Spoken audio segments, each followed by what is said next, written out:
Sam Bankman-Fried went from buying his first Bitcoin to becoming a crypto billionaire, and he's just 30 years old. Sam will tell you he's always wanted to get rich, but not for the reasons you might expect. So a few weeks ago, this goofy-looking guy here got arrested for one of the biggest corporate fraud cases we've seen in decades. Today we're going to dig in a little bit to see what happened here. To start with some background, SBF's company, FTX, which declared bankruptcy on November 11th, was a crypto exchange. This means that it was pretty much a place people could buy and sell different cryptos, while FTX, like any other sort of exchange, is there to provide sufficient liquidity to the market. Some general and also very weird information on it to start is that apparently SBF, or Sam Bankman-Fried as I'm going to refer to him as, started FTX along with another company called Alameda Research. This was a crypto-focused hedge fund that he gave control of to his girlfriend, or I should say one of his girlfriends, I think, because he was apparently in a polyamorous relationship with 10 partners who all worked at FTX or related companies. To really find out what led to this collapse that's now known to be bigger than Enron's fall in 2001, I went directly to the bankruptcy filings that I will link below. Ironically enough, the company's restructuring was actually taken over by John Ray, who also managed Enron's restructuring back then. So to start here, it's a bad sign when one of the first points that this guy makes is that this is the biggest failure of corporate controls and trustworthy financials that he's ever seen.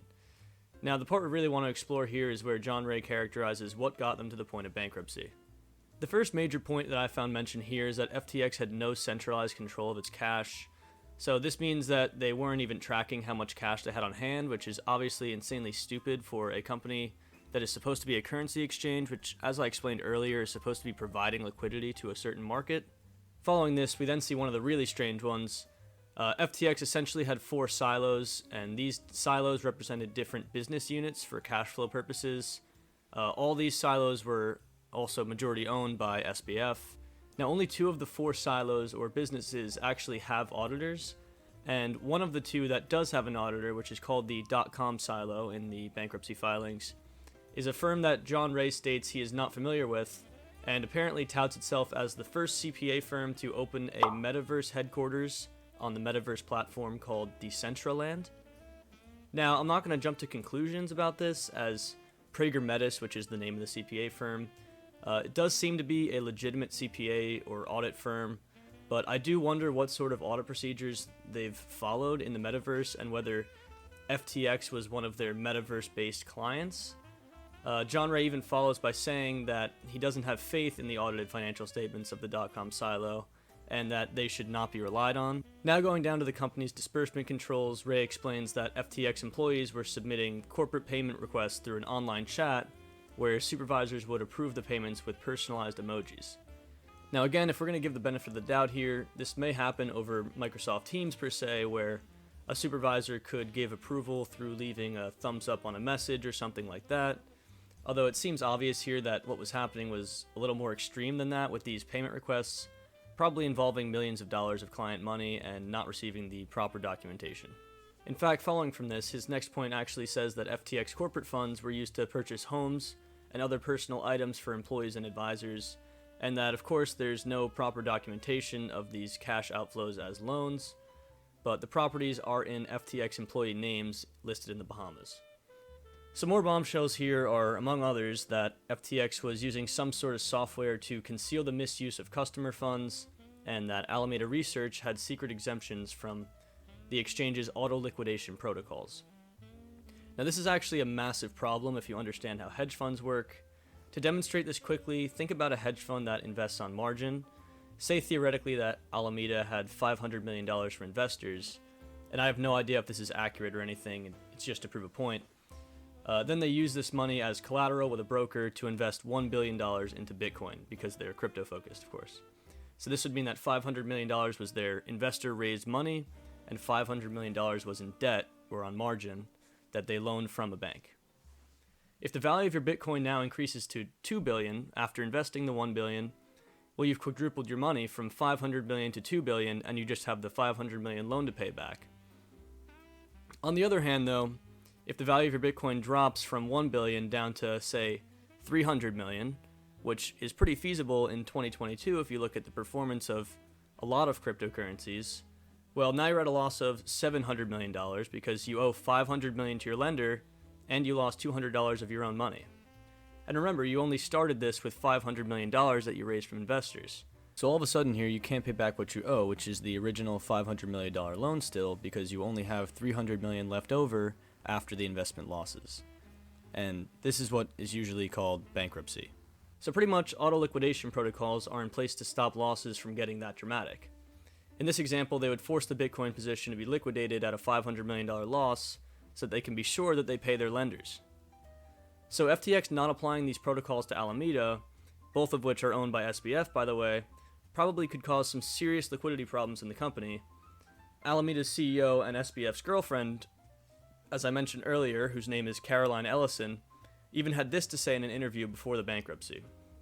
Yeah, absolutely could pull it off without my math degree. Use very little math. Use a lot of elementary school math. Being comfortable with risk is very important. We tend not to have things like stop losses. I think those aren't necessarily a great risk management tool. I'm trying to think of a good example of a trade where I've lost a ton of money. Well, I don't know. I probably don't want to go into specifics too much with that. Yeah, yikes.